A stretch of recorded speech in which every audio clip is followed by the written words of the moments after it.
امام مہدی کے بارے میں جو ہمارے ہاں تصورات ہیں ان کے موضوع پر کچھ گفتگو ہوگی۔ یہ اصل میں ایک سلسلے کی کڑی ہے۔ 12 ربیع الاول کو جو تقریر میں نے کی تھی قرآن اکیڈمی میں ختم نبوت اور تکمیل رسالت کے موضوع پر، اس کے ایک ضمیمے کی حیثیت سے نزول مسیح کا مسئلہ زیر بحث آیا۔ اب ظاہر بات ہے کہ نزول مسیح سے پہلے رفع مسیح علیہ السلام کا مسئلہ ہے، چنانچہ میں نے پہلے تو ایک مفصل تقریر اس موضوع پر قرآن اکیڈمی ہی میں کی، اور پھر میرا ذہن چونکہ ادھر متوجہ ہوا کہ یہ اہم موضوع ہے، اس پر زیادہ وسیع حلقے میں بھی گفتگو ہونی چاہیے، تو 2 جمعوں میں بھی اس موضوع پر گفتگو ہوئی، بلکہ 3 جمعوں میں گفتگو ہو چکی ہے۔ بعض ضمنی مسائل وہ تھے اس مسئلے سے متعلق جن پر پچھلے جمعے میں گفتگو ہوئی۔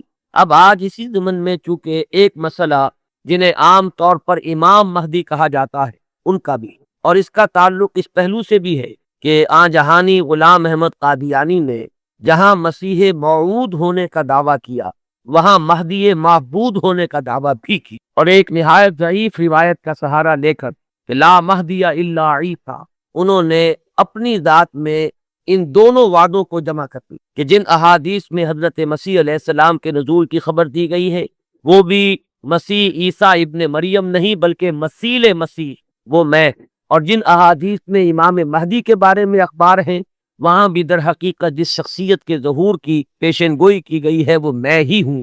تو ایک ہی شخصیت میں یہ دونوں پیشن گوئیاں جو ہے احادیث کی ان کو اس نے جمع کر لیا، اور یہ بات سامنے رہے کہ اس شخص سے اپنے آپ کو منسوب کرنے والے جو 2 گروہ ہمارے ہاں ہیں، ایک وہ کہ جنہیں ہم اصل قادیانی یا اب ربوائی کہتے ہیں، اور دوسرے وہ کہ جو لاہوری کہلاتے ہیں، یہ دونوں ان دونوں دعووں کے بارے میں متفق ہیں۔ اختلاف ایک اضافی دعوے کے بارے میں، وہ اپنی زندگی کے آخری دور میں صریحاً نبوت کا دعویٰ ہے جو غلام احمد قادیانی نے کیا، اس دعوے کے بارے میں کچھ تعویلوں کے حوالے سے لاہوری جماعت منکر ہے کہ وہ دعویٰ ہوا ہی، یا یہ کہ اس کی تعویل ایسی کرتے ہیں کہ موقف ان کا یہ ہے کہ ہم غلام احمد کو نبی نہیں مانتے بلکہ ہم مسیح موعود اور مہدی معبود مانتے۔ تو جہاں تک ان دونوں دعووں کا تعلق ہے، ان میں یہ دونوں جماعتیں مجتمع، ان کو ان دونوں حیثیتوں سے ماننے والے یہ ہیں، صرف جو فرق ہے ان کے مابین وہ نبوت کے دعوے کے بعد۔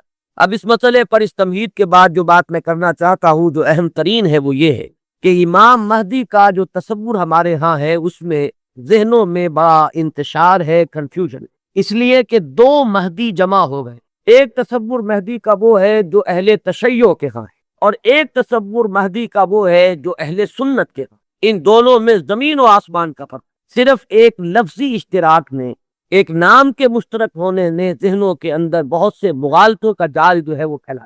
اس کے لیے مجھے جو بنیادی فرق ہے اہل سنت میں اور اہل تشیع میں، اس میں سے ایک موضوع پر گفتگو کرنی ہو۔ اہل سنت کا جو مجمع علیہ عقیدہ ہے اسی سے ہم نے گفتگو شروع کی تھی، وہ ختم نبوت، نبی اکرم صلی اللہ علیہ وسلم پر ہر نوع کی نبوت ختم ہو چکی، آپ کے بعد کوئی نبی نہیں ہے، نہ کوئی ذلی ہے، نہ بروزی ہے، نہ جزوی ہے، نہ کلی ہے، نہ صاحب شریعت ہے، نہ بغیر شریعت ہے، نہ صاحب کتاب ہے، نہ بغیر کتاب۔ نبوت کی بنیاد ہے وحی نبوت پر، اور وحی نبوت کا دروازہ بند ہو چکا، یہ کھڑکی ہمیشہ ہمیش کے لیے بند ہو۔ اسی ضمن میں نبوت کا خاصہ ہم مانتے ہیں عصمت، معصوم ہونا، معصومیت جو ہے یہ خاصہ نبوت ہے اہل سنت کے نزدیک۔ جب نبوت ختم ہوئی تو معصومیت بھی ختم، اب خطا کا امکان ہے، اجتہاد کا دروازہ ہے کھلا، کوشش کرو، محنت کرو، صحیح سے صحیح رائے تک پہنچنے کے لیے ایڑی چوٹی کا زور لگاؤ، کتاب و سنت کے جو محکمات ہیں، جو اس کی اساسات ہیں، اس سے استدلال کرتے ہوئے، استنباط کرتے ہوئے نتائج تک خود پہنچو، یہ اجتہاد۔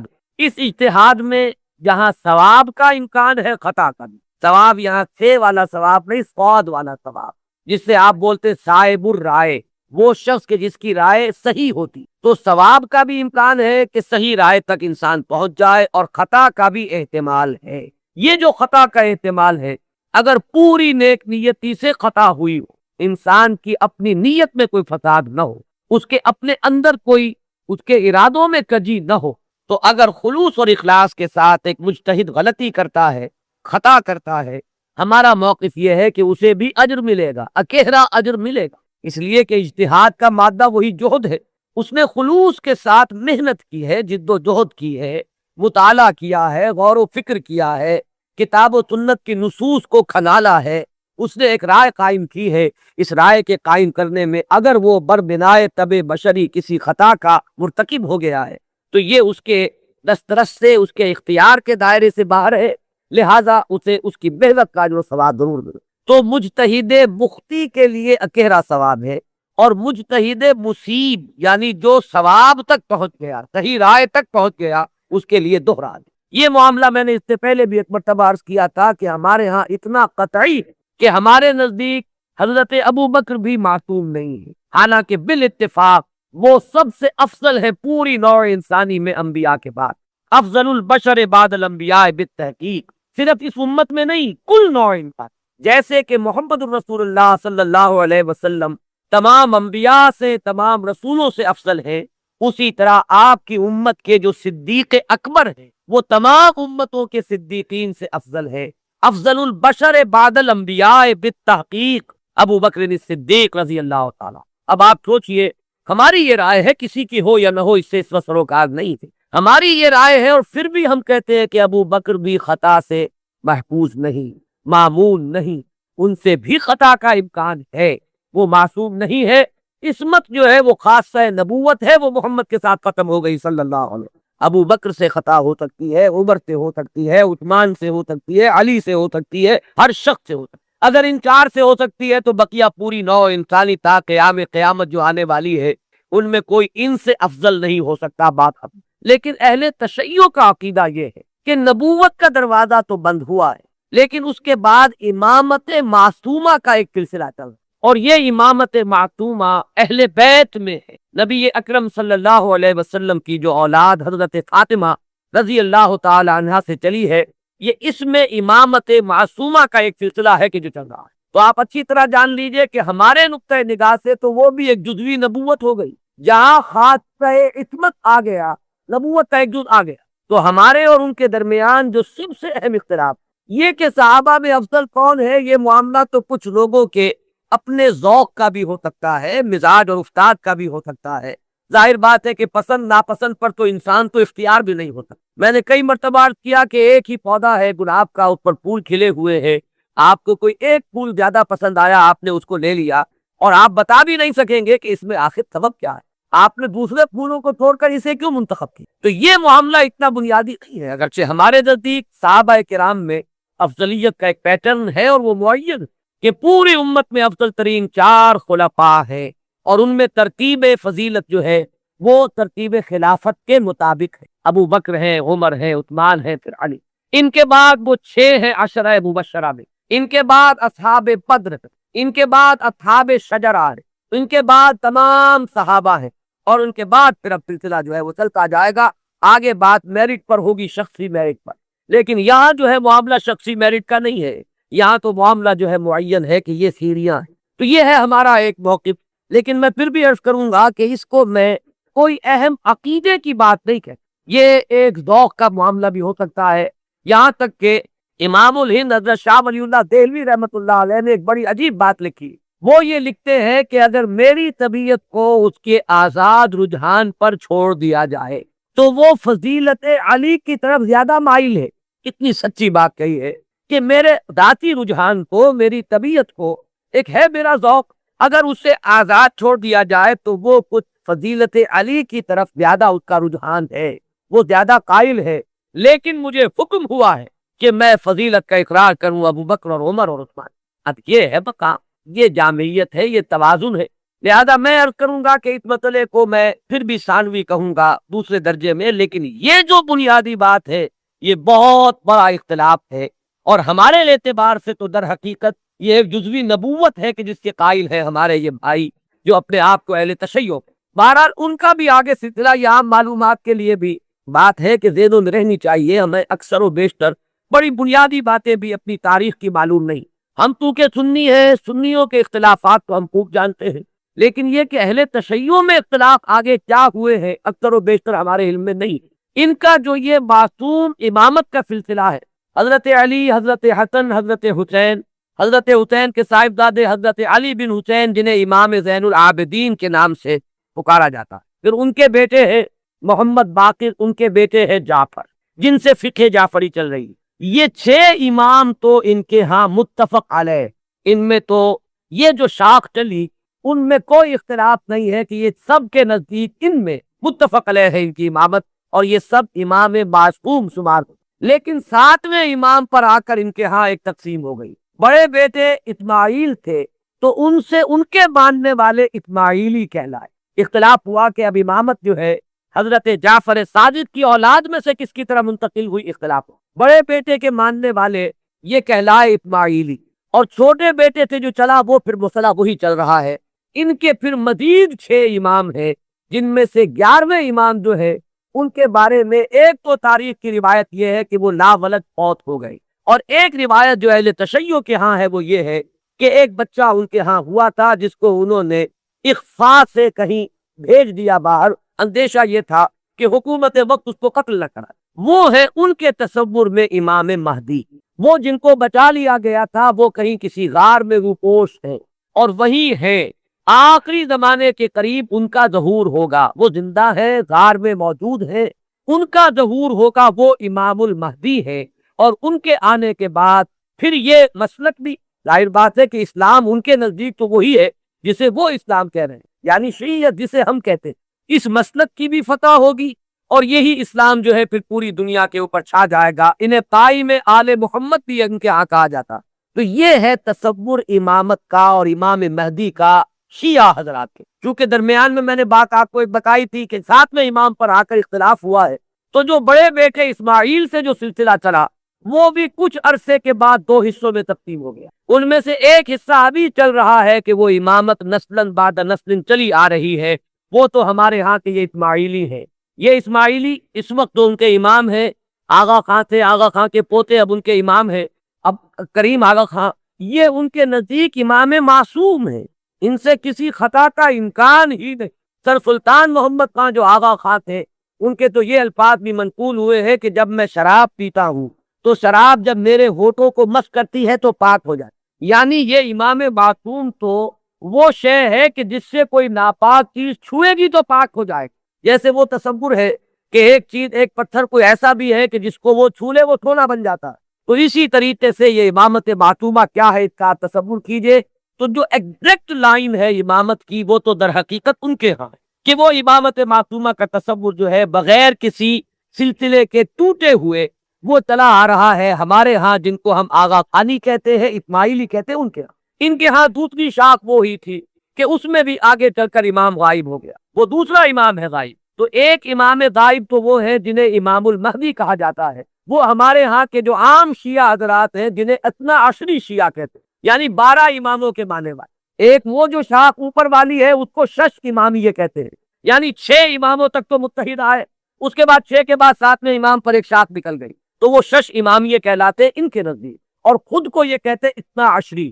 لہذا کسی بھی شیعہ دوست سے اگر بات ہو آپ شیعہ کہیں گے تو وہ کچھ برا مانے گا، چپ ہو رہے، آپ سے احتجاج نہ کرے تو بات اور ہوگی۔ لیکن یہ کہ اگر آپ ان سے مہذب انداز میں سوال کرنا چاہیں تو آپ کا سوال یہ ہونا چاہیے کہ کیا اثنا عشری ہے؟ یہ لفظ وہ ہے جو خود اپنے لیے اختیار کرتا۔ لہذا وہ 12 اماموں والا سلسلہ کے 6 متفق علیہ، 5 بعد میں، اور جو 12ویں امام ہیں ان کے وہ عہد طفولیت ہی میں کہیں ان کو بھیج دیا گیا کہیں حفاظت کے ساتھ، اور وہ کسی غار میں ابھی ہے اور وہ وہیں سے ظہور کریں گے۔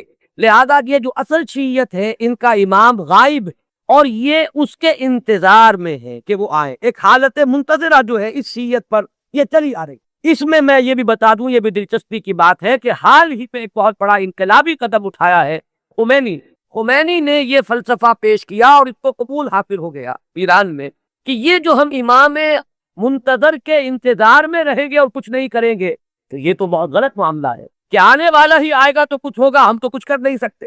اس نے تو ہمارے اوپر تعطل طاری کر دیا ہے، ہم لوگ جو ہے بالکل ظالموں کے لیے اور غلط کار لوگوں کے لیے نرم چارہ بن گئے ہیں، جیسے چاہے وہ کریں، ہم تو آپ کی پکڑ سکتے، اس لیے کہ ہم تو منتظر ہیں کہ کوئی آنے والا آئے گا تو صورت بدلے گی۔ تو انہوں نے فلسفہ پیش کیا کہ جب تک وہ امام غائب ظاہر نہیں ہوتے، نائب امام کی حیثیت سے کوئی شخص وہ تمام اختیارات ہاتھ میں لے سکتا ہے جو اصل میں امام تھے۔ لہذا امام خمینی جو ہے اس وقت نائب امام ہے، وہ امام جو غائب ہے ان کے نائب کی حیثیت تھے، وہ سارے اختیارات اور حقوق جو امام کے ہیں وہ اب امام خمینی کے پاس ہے، اور اپنے کانسٹیٹیوشن میں انہوں نے اس کو ایک خاص اصطلاح دی ہے، یہ ہے ولایت فقیہ، کہ یہ وہ شخصیت ہے کہ جو بھی حکومت کا ڈھانچہ نیچے بنے گا، کوئی صدر منتخب ہو، کوئی وزیر اعظم منتخب ہو، پارلیمنٹ ہو، یہ سارا ڈھانچہ چلتا رہے گا، لیکن اوپر تلوار لٹکی رہے گی ولایت فقیہ کی، کہ جس کو جس وقت چاہے وہ برطرف کرتے۔ یہی وجہ ہے کہ وہ ابو الحسن بنی صدر جو ہے وہ پیرس میں بیٹھے ہوئے ہیں، حالانکہ بہت بڑی اکثریت سے اس وقت ہمیں یہی بتایا گیا تھا واللہ عالم کہ بڑی عظیم اکثریت سے وہ صدر منتخب ہوئے تھے، لیکن بہرحال یہ تو نیچے کا ڈھانچہ ہے، اصل میں تو اوپر ولایت فقیہ ہے، اس کا اعتماد حاصل رہے گا تو کوئی شخص رہے گا، ورنہ نہیں۔ میں یہاں نہ کوئی تنقید کرنا چاہتا ہوں نہ کسی اختلاف کا اظہار، آپ کو بتا رہا ہوں کہ بات سمجھ میں آئے کہ امام مہدی کا اصل کانسیپٹ کیا ہے۔ یہ لفظ زیادہ جو ہے معروف جو در حقیقت اس شیعہ نظریے کے تحت ہے۔ ابھی میں آپ کو بتاؤں گا کہ ہمارے ہاں تو جو روایات کسی قدر پائے کی ہے، کوئی ان کی حیثیت ہے، وہاں مہدی کا لفظ ہے ہی نہیں، کہیں بھی نہیں۔ اس اعتبار سے معاملہ بڑا مختلف ہے۔ کچھ خبریں ہیں ہمارے ہاں، وہ میں بھی عرض کروں گا، لیکن امام مہدی کی اصل شخصیت، ان کے بارے میں سارے تصورات، ان کا وہ مقام اور مرتبہ، یہ ساری چیزیں جو ہمارے ہاں عام ہے، یہ در حقیقت ہماری نہیں بلکہ اہل تشیع کی، وہ ہے تصور شیعہ حضرات کا جو ہمارے ہاں عام ہے۔ اب آئیے جو ہمارا مسئلہ ہے، اہل سنت کے ہاں بھی یہ خبریں موجود ہیں، بلکہ میں اس کو شروع کروں گا ختم نبوت کے بعد۔ وہ کیا اقدامات ہیں کہ جو اس امت میں اللہ تعالیٰ نے اپنی مشیت کاملہ کے تحت کیے ہیں، کہ جن کے بارے میں میں اس وقت جرأت کر کے ایک لفظ استعمال کر رہا ہوں کہ جو نبوت کی قائم مقامی کی حیثیت اختیار کر، ان میں سب سے پہلا قدم تو میں تفصیل سے عرض کر چکا ہوں، قرآن کی حفاظت۔ اللہ تعالیٰ نے ذمہ لیا، انا نحن نزلنا الذکر وانا لہ لحافظون، ہم نے ہی اس ذکر کو نازل کیا ہے اور ہم ہی اس کے محافظ۔ یہ میں عرض کر چکا ہوں اس سے پہلے اپنی تقریروں میں کہ اس آیہ مبارکہ کا جو پہلا حصہ ہے وہ تو اپلیکیبل ہے تورات پر بھی، انجیل پر بھی، زبور پر بھی، صحیفہ ابراہیم پر بھی۔ قرآن مجید میں تو گواہی ہے کہ حضرت ابراہیم کو بھی ایک کتاب ملی تھی، ان ھذا لفی الصحف الاولی صحف ابراہیم و موسیٰ۔ لیکن یہ کہ یہ پہلا حصہ تو سب پر اپلیکیبل، ان کی عصبیت کہہ لے، تعصب کہہ لے، وہ پختہ ہوتے، لیکن یہ کہ ہر جگہ کچھ لوگ ہوتے ہیں کہ اگر انہیں متوجہ کیا جائے تو کسی حقیقت پر غور کرنے کے لیے تیار ہو جائے۔ تو چونکہ ان کے ہاں جو بات چلی، اجرائے وحی سے بات شروع ہوئی، تو ایک بڑی عام جو سطح ہے، کامن سینس کی سطح، اس پر وہ بات ان کی بڑی وزنی تھی۔ بات یہ تھی کہ جب نبوت کی اصل ضرورت ہے انسان کی ہدایت، تو انسان ختم نہیں ہوا، نبوت کیسے ختم ہو گئی؟ آخر نبوت، میں اب ان کی طرف سے بات کر رہا ہوں، کہیں کوئی مغالطہ آپ کو نہ ہو جائے، اس لیے کہ جب تک آپ اپنے مخالف کے موقف کو صحیح طور پر نہیں سمجھیں گے تو آپ کیسے اس کے بارے میں کوئی ججمنٹ آپ نہیں دے سکتے۔ ان کی دلیل کیا ہے کہ نبوت کوئی ہابی تو نہیں تھی بعض اللہ کی، جب چاہا جاری رکھا، جب چاہا ختم کر دیا۔ یہاں ہر چیز جو ہے حکمت کے ساتھ ہے، کوئی مقصد ہے تو غایت ہے، ربنا ما خلقت ھذا باطلا۔ تو نبوت کی اصل غرض و غایت نوع انسانی کی ہدایت یا اتمام حجت۔ اب وہ نوع انسانی ختم نہیں ہوئی تو نبوت کیسے ختم ہو گئی؟ وحی کا دروازہ کیسے بند ہو گیا؟ یہ دلیل تھی جو کامن سینس کے لیول پر کافی اپیلنگ ہے، بات سمجھ میں آتی۔ یہاں ہمیں سمجھنا ہوگا کہ جب ہم اس کے قائل ہیں کہ نبوت، وحی نبوت کا دروازہ بند ہو گیا، تو خلق کی ہدایت کی جو ضرورت ہے اس کو اب کن ذرائع سے پورا کیا گیا؟ ان چیزوں کو اگر سمجھ لیا جائے تو وہ دلیل کٹ جائے۔ پہلی بات میں عرض کر چکا ہوں پوری تفصیل سے اپنی سیرت کی تقاریر میں بھی اور بعد میں بھی، کہ پہلی بات یہ کہ ہدایت خداوندی اپنے مرحلہ تکمیل کو پہنچ گئی قرآن مجید میں۔ اس حقیقت کا جتنا ادراک ہوگا اور شعور کی سطح پر جتنی ریئلائزیشن ہوگی اس کی، اتنا ہی یوں سمجھیے کہ اس فتنے کا دروازہ بند ہوتا چلا تھا، کہ وہ ہدایت جو وحی کے ذریعے سے دینی مقصود تھی، وہ اپنے کلائمیکس کو، نقطہ عروج کو، اپنے نقطہ کمال کو پہنچ چکی قرآن مجید۔ اور دوسری بات یہ کہ اس ہدایت خداوندی کا وہ جو اب مخزن ہے، علامہ اقبال کے الفاظ میں نوع انسان را پیام آخری حاملے رحمت للعالمین۔ اب یہاں نوٹ کیجئے، صحب فی الصلاۃ اور صحب عن الصلاۃ، ان دونوں میں زمین و آسمان کا فرق۔ نماز میں صحب تو ہم سے بھی ہو جاتا، کہیں 2 رکعت کے بعد جو ہے آپ قعدے کے لیے نہیں بیٹھے اور کھڑے ہو گیا صحب، حالانکہ بیٹھنا کا یہ تھا تحیات کی۔ اور اس قسم کا صحب خود حضور صلی اللہ علیہ وسلم کو بھی لاحق ہوا ہے۔ اگرچہ امام راضی نے ایک بات لکھی ہے کہ حضور صلی اللہ علیہ وسلم کے بارے میں ہماری رائے یہ ہے کہ آپ کو وہ سہو حقیقی نہیں تھا، بلکہ یہ بھی اللہ تعالیٰ نے خاص طور پر کروایا تاکہ امت کو معلوم ہو سکے کہ سہو ہو تو اس کا پھر اس کا ازالہ کیسے ہو سکتا ہے، اس کی کیونکہ تشریعی حیثیت ہے محمد الرسول اللہ صلی اللہ علیہ وسلم کی، تو اگر آپ کو سہو کبھی ہوتا ہی نہ تو امت کو کیسے معلوم ہوتا کہ اگر نماز میں سہو ہو گیا تو کیا کروں؟ آیا نماز توڑ دوں پھر اثر نو شروع کروں، یا اس میں کوئی ہمارے لیے کوئی ازالہ ہے، کوئی صورت ہے کہ جس سے کہ اس کی جو ہے وہ کمی اور تلافی کی جا سکے؟ تو سہو کس صلاح وہ ہے، لیکن سہو عن الصلاح تو بالکل اس کے مقصد سے غافل، اس کا نظام انہوں نے بتربوت کر دیا، اس کی اصل مقصد جو ہے اس کو ختم کر دیا، یہ ہے سہو عن الصلاح۔ اس میں البتہ طبعاً ہمارے بھی وہ لوگ ضرور آنا ہے، یہ جو تارک الصلاۃ، جنہیں ہوش ہی نہیں نماز کسے کہتے ہیں، جنہیں پتہ ہی نہیں چلتا عصر کا وقت کب آتا کب گیا، مغرب کا وقت کب ہوا کب ختم ہوا، فجر کا وقت کب ہوا، ان کا پورا جو نظام الاوقات ہے اس میں نماز کا کوئی مقام سرے سے ہے ہی نہیں، تو وہ تو عن الصلاۃ تو غافل ہے، وہ تو الذین هم عن صلاتهم غافلون میں وہ لوگ لازماً آ جائیں۔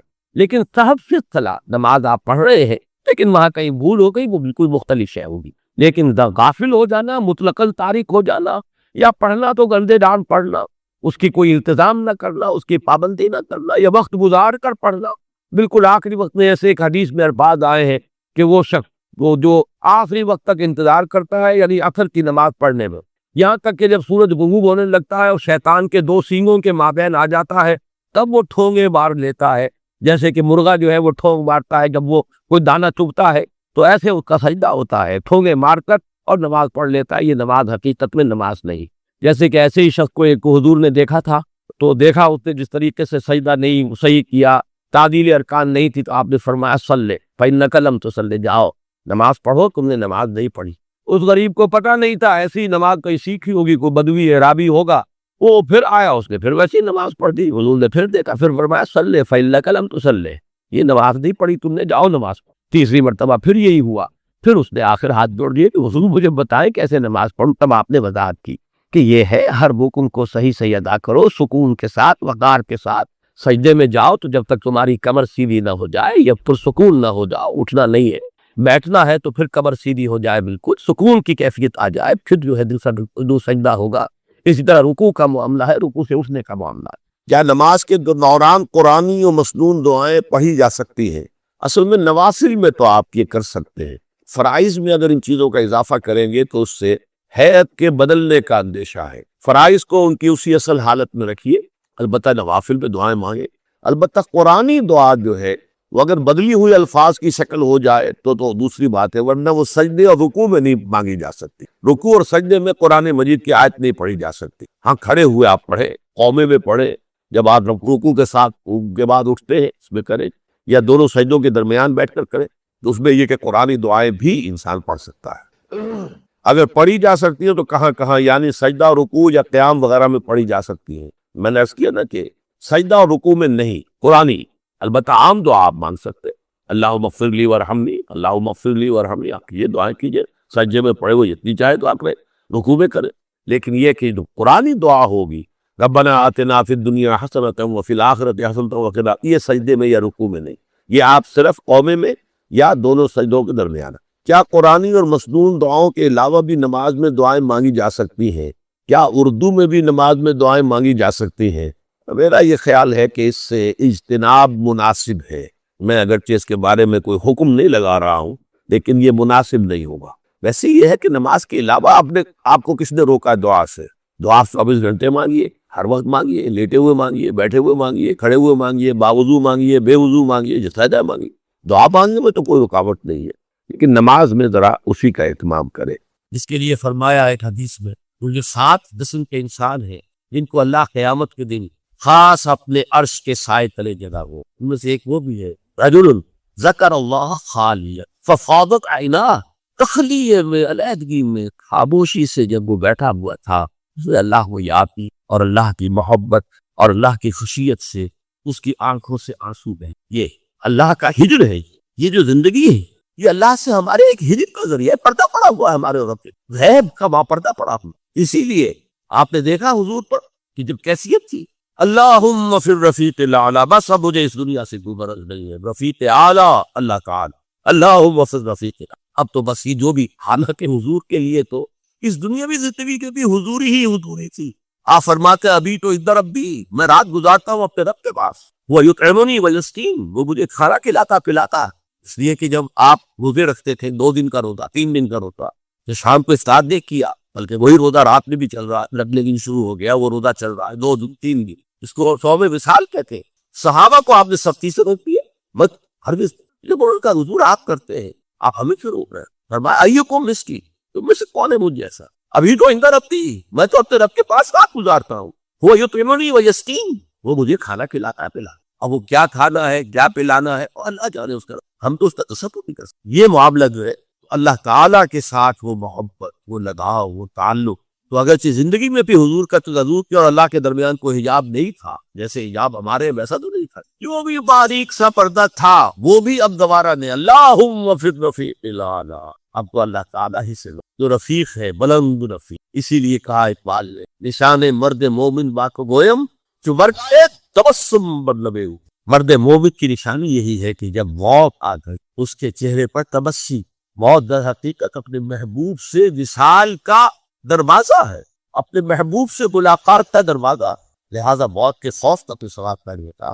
جو مرگ آیا کہ ذرا سی ایک خطا ہو گئی تھی حضرت اسامہ ابن زید سے. حضور کو بہت محبت تھی اسامہ سے، اپنے پوتے کی طرح سمجھتے تھے، اس لیے کہ زید کو تو اپنا بیٹا بنایا ہوا تھا، زید ابن حارثہ. وہ تو بعد میں جب آئے تو اتنی کہ یہ کوئی منہ بولا بیٹا اسلام میں کوئی شے نہیں ہے، ورنہ پہلے انہیں کہتے تھے زید ابن محمد، اس کے بعد دوبارہ وہ زید ابن حارثہ رہ گئے. لیکن محبت کتنی تھی زید سے، اور اس اعتبار سے گویا کہ حضرت اسامہ ابن زید وہ تو حضور کے پوتوں کے مانے. ان سے غلطی ہو گئی. ایک جنگ میں کافر کے ساتھ مقابلہ ہوا دو بدو. اس کافر نے جب سمجھا کہ میری تو بس ہو گئی، اب میں مزید مقابلہ نہیں کر سکتا، اب میری جان اس کے ہاتھ میں ہے، اسامہ کے ہاتھ میں. انہوں نے پڑھ دیا کلمہ اشہد ان لا الہ الا اللہ واشہد ان محمد رسول. انہوں نے یہی سمجھا جو ہم ہوتے تو سمجھتے کہ جان بچانے کا ہیلا کر رہا ہے، لہذا گردن اڑا دی. کچھ دل میں اپنے خدشہ سا رہا، یہ صحیح کام کیا میں نے یا نہیں، یا ہو سکتا ہے حضور کو کسی اور ذریعے سے اطلاق ہوتی ہے. طلب فرمایا اسامہ یہ تم نے کیا کیا؟ حضور اس نے جان بچانے کے لیے کلمہ پڑھا تھا، آپ نے نہیں کہا کہ تم غلط کر. اللہ شققت قلبہ، تم نے اس کا دل چیر کے کیوں نہیں دیکھ لیا؟ یعنی نہ تم دل چیر کے دیکھ سکتے ہو، کیا تمہیں معلوم ہے؟ کیسے کہہ سکتے ہو یقین سے کہ اس نے جان بچانے کو کلمہ پڑھا؟ اور اے اسامہ کیا کرو گے قیامت کے دن جبکہ یہ کلمہ تمہارے خلاف استغاثہ لے کر آئے گا؟ تو اس کی بھی بہت بڑی اہمیت ہے. دنیا میں پورا لیگل اینڈ کانسٹیٹیوشنل نظام اسلام پر قائم ہے، اقرار باللسان پر قائم، لیکن اصل ایمان دل میں. یہ سورہ حجرات میں فرمایا گیا جو اس موضوع پر قرآن حکیم کی اہم ترین آیات، آیت نمبر 14 ہے یہ. قالت الاعراب آمنا قل لم تؤمنوا ولکن قولوا اسلم. اے نبی یہ بدو جو ہے یہ کہہ رہے ہم ایمان لے آئے، دعویٰ کر رہے ایمان کا، آپ ان سے کہہ دیجئے تم ایمان ہرگز نہیں لائے ہو، یوں کہو کہ ہم مسلمان ہو گئے ہیں، ہم نے اطاعت قبول. وَلَمَّا يَدْخُلِ الْإِيمَانُ فِي قُلُوبِكُمْ، ابھی تک ایمان تمہارے دلوں میں داخل نہیں ہوا. اللہ تو کہہ سکتا ہے نا. یہ کون سے بدو تھے اصل میں جان لیجئے. اِذَا جَاءَ نَصْرُ اللَّهِ وَالْفَتْحُ وَرَأَيْتَ النَّاسَ يَدْخُلُونَ فِي دِينِ اللَّهِ أَفْوَاجًا. جب حضور کو آخری فتح حاصل ہو گئی تو اب تمام قبیلوں نے باہم مشورہ کیا اپنی اپنی جگہ پر. It's no use resisting now, اب ہم مزید جو ہے محبت کا راستہ روک نہیں سکتے. صلی اللہ علیہ وسلم چلو چلے اور چل کر اسلام لے آئے. اب اس وقت جو اسلام لائے لوگ ان کی 3 حالتیں ہو سکتی تھی. ایک تو یہ کہ واقعی ایمان دیانت کے ساتھ، شعور کے ساتھ، خلوص کے ساتھ ایمان لا تو وہ مومن ہو گئے. اور ایسا بھی ہو سکتا ہے کچھ لوگوں نے سوچا کہ اب تو ہمارا بس جو ہے نہیں چل رہا ہے، ابھی تو دبک جاؤ ذرا، پھر موقع کا انتظار کر کے کھڑے ہوں گے دوبارہ اور پھر ہم ان کو ختم کر دیں گے. جیسے کہ ہوا حضور کے انتقال کے بعد کتنے بڑے بڑے فتنے اٹھے، جھوٹے نبی کھڑے ہو گئے، مانعین زکوٰۃ کھڑے ہو گئے. تیسرا کہ نہ تو مثبت طور پر ان کے دلوں میں ایمان تھا، نہ منفی طور پر دھوکہ دینا مقصود تھا. بس ٹھیک ہے سب جا رہے ہیں ہم بھی ایمان لے آتے، نہ ایمان نہ نفاق. وہ پہلے جنہوں نے دھوکہ دینے کے لیے اور ٹائم گین کرنے کے لیے اور اس لیے کہ اب ہمارا بس نہیں چل رہا ہے، پھر دیکھیں گے پھر کھڑے ہوں گے. جو انہوں نے یہ کیا وہ منافق. جو صدق کے دل سے ایمان لائے وہ مومن. درمیان میں وہ جو رہ گئے وہ مسلم تو ہے، منافق بھی نہیں ہے، مومن بھی نہیں. اس بحث پر ایک عنوان قائل کیا ہے امام ابن تیمیہ نے، اثبات الاسلام بغیر الایمان، بغیر ایمان کے اسلام کا اثبات.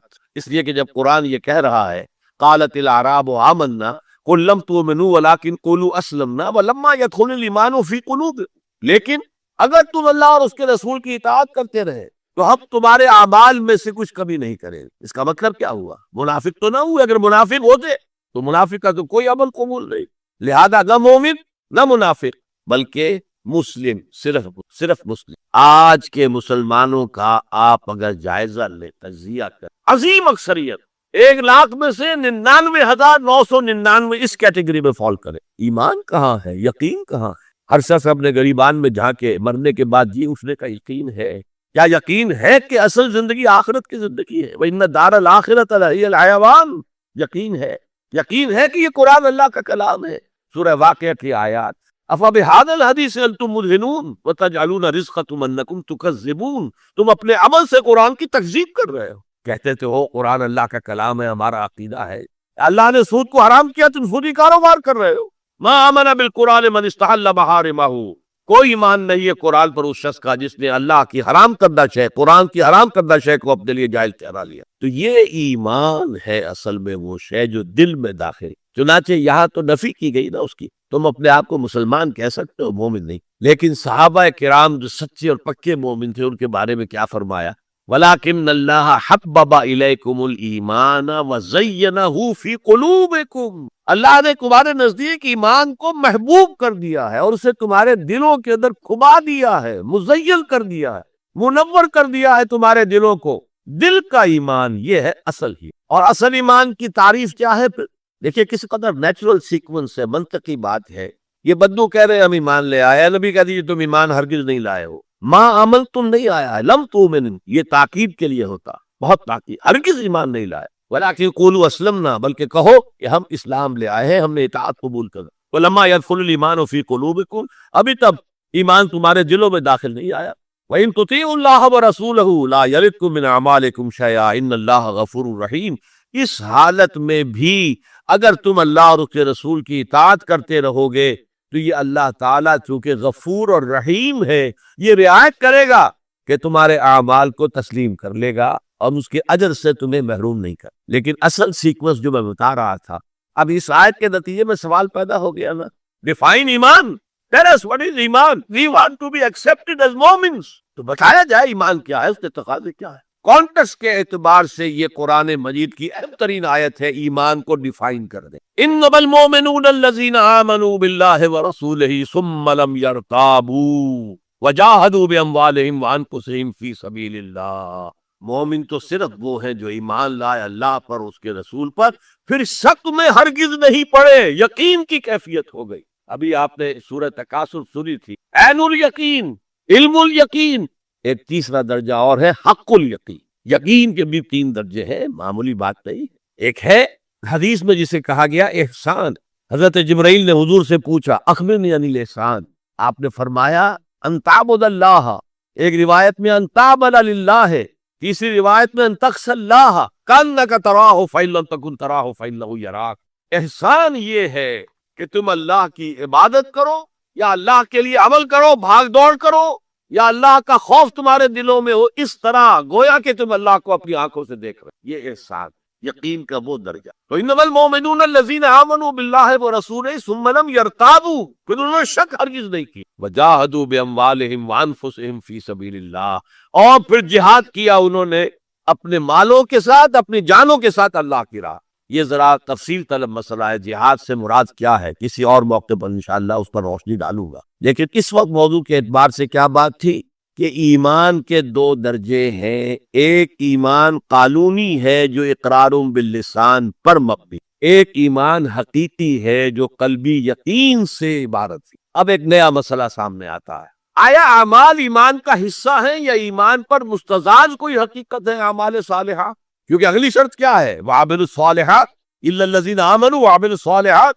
اب اس میں آپ کو شاید حیرت بھی ہوگی، ہمارے 2 سب سے بڑے امام اس میں بالکل متضاد آراء رکھتے۔ امام ابو حنیفہ کہتے ہیں عمل ایمان کا حصہ نہیں ہے، وہ ایک علیحدہ ایڈیشنل چیز، اور وہ نہ گھٹتا ہے نہ بڑھتا ہے، ایک سٹیٹ میں رہتا ہے۔ یہ ہے رئیس الفقہاء اور سید المحدثین امام بخاری کہتے ہیں الایمان قول وعمل ویزید وینقص، ہے نا متضاد بات۔ ایمان تو قول اور عمل کے مجموعے کا نام ہے. عمل صالح ایمان کے اندر انہیرنٹلی موجود ہے اور یہ گھٹتا بھی ہے بڑھتا بھی ہے. اصل میں ان دونوں میں تطبیق کیا یہ سمجھیے. کوئی بھی غلط نہیں کہہ رہا. امام ابو حنیفہ فقیہ، ان کا ذہن قانونی ایمان عمل سے علیحدہ ایک شے. گناہ کبیرہ کا مرتکب بھی کافر نہیں ہوتا، عمل علیحدہ شے. چوری کیا ہاتھ کاٹ دو لیکن وہ کافر نہیں ہو گیا. شادی شدہ نے زنا کیا ہے اس کو سٹوننگ کر کے اس کو مار دو لیکن اس کی نماز جنازہ پڑھنی ہوگی، ہے مسلمان، کافر نہیں. اس اعتبار سے وہ قانونی ایمان علیحدہ ہے، عمل علیحدہ. اور یہ قانونی ایمان نہ گھٹتا ہے نہ بڑھتا ہے. یہ تو ایک سٹیٹس ہے جو آپ کو کانسٹیٹیوشنلی لیگلی حاصل ہو گیا ہے. اس میں کوئی کمی بیشی نہیں ہوگی. سادہ ترین مثال یہ ہے، ایک باپ کے دو بیٹے تھے. ہے ایک بڑا متقی ہے، تہجد گزار ہے، نیک ہے، عابد ہے، زاہد ہے. ایک فاسق و فاجر ہے لیکن ہے مسلمان. کیا وراثت میں اس متقی کو زیادہ حصہ ملے گا اور فاسق و فاجر کو کم ملے؟ نہیں. Legally they are equal. المسلم کفر لکل مسلم، ہر مسلمان دوسرے تمام مسلمانوں کے برابر ہے. لیگل سٹیٹس یہ برابر ہے، جامد ہے، یہ نہ گھٹتا ہے نہ بڑھتا ہے. حالانکہ ایمان کا گھٹنا بڑھنا وہ حقیقی ایمان کی بات کر رہے ہیں. امام ابو حنیفہ قانونی ایمان کی بات کر رہے ہیں. امام بخاری حقیقی ایمان کی بات کر رہے ہیں. یہ تو ہر ایک کا تجربہ ہے. یہ ایمان جو ہے گھٹتا بھی ہے بڑھتا بھی ہے. قرآن پڑھیے، ایمان آپ کو خود محسوس ہوگا کہ اس کی حرارت بڑھی ہے. اچھی صحبت میں بیٹھیے، ایمان بڑھے گا. آوارہ قسم کے لوگوں میں بیٹھ کر گپے لڑائیے، ایمان گھٹے گا. خود محسوس ہو جائے گا کہ کوئی برف کی طرح کچھ ہے اندر پگھل نہیں. قرآن میں آتا زادتہم ایمانا، ان کے ایمان کے اندر اضافہ ہو گیا. تو کیسے کہا جا سکتا ہے ایمان گھٹتا بڑھتا نہیں؟ ایمان حقیقی گھٹتا بھی ہے بڑھتا بھی، لیکن قانونی ایمان یہ ایک جامد سٹیٹس ہے، ایک لیگل کانسٹیٹیوشنل سٹیٹس ہے. یہ نہ گھٹتا ہے نہ بڑھتا. اور عمل اس کے اندر داخل نہیں ہے، عمل اس پر مستزاد ہے، علیحدہ ہے. تو پہلی شرط کے بارے میں اس قدر باتیں میں نے بتائی، زیادہ تفصیل میں جانے کا موقع دے. اب دوسری شرط کیا؟ وَعَمِلِ الصَّالِحَاتِ. دیکھیے عربی زبان میں عمل اور فعل یہ دونوں الفاظ مترادف ہیں. تفعلون، یفعلون، تعملون، یعملون، لیکن ان دونوں میں فرق ہے. فعل کوئی بھی فعل ہے جو آپ سے سرزد ہو گیا، چاہے ارادی طور پر چاہے غیر ارادی طور پر. عمل وہ ہے جو ارادے کے تحت کیا جائے، جس میں جد و جہد ہو، جس میں محنت ہو، جس میں مشقت پڑتی. تو فعل اور عمل کے درمیان زمین و آسمان کا. عمل محنت چاہتا ہے، جد و جہد چاہتا ہے، سعی چاہتا ہے. اور صالح سے مراد کیا ہے؟ باصلاحیت، جس میں گو کرنے کی صلاحیت ہو. صالح اس عمل صالح جس سے کہ انسانی شخصیت نشو و نما پائے، اس کی انٹرنل پرسنالٹی. اقبال کے اصطلاح میں اس کی خودی، اس کی انا، اس کی ایگو، اس کی روحانی شخصیت ترقی پائے، نشو و نما پائے، بلندی پر جائے، اس مقام کو حاصل کرنے کی کوشش کرے کہ جس مقام پر اللہ نے انسان کو پیدا کیا تھا. وَالتِّينِ وَالزَّيْتُونِ وَطُورِ سِينِينَ وَهَٰذَا الْبَلَدِ الْأَمِينِ لَقَدْ خَلَقْنَا الْإِنسَانَ فِي أَحْسَنِ تَقْوِيمٍ. بہترین سطح پر پیدا کی، مسجود ملائک بنایا.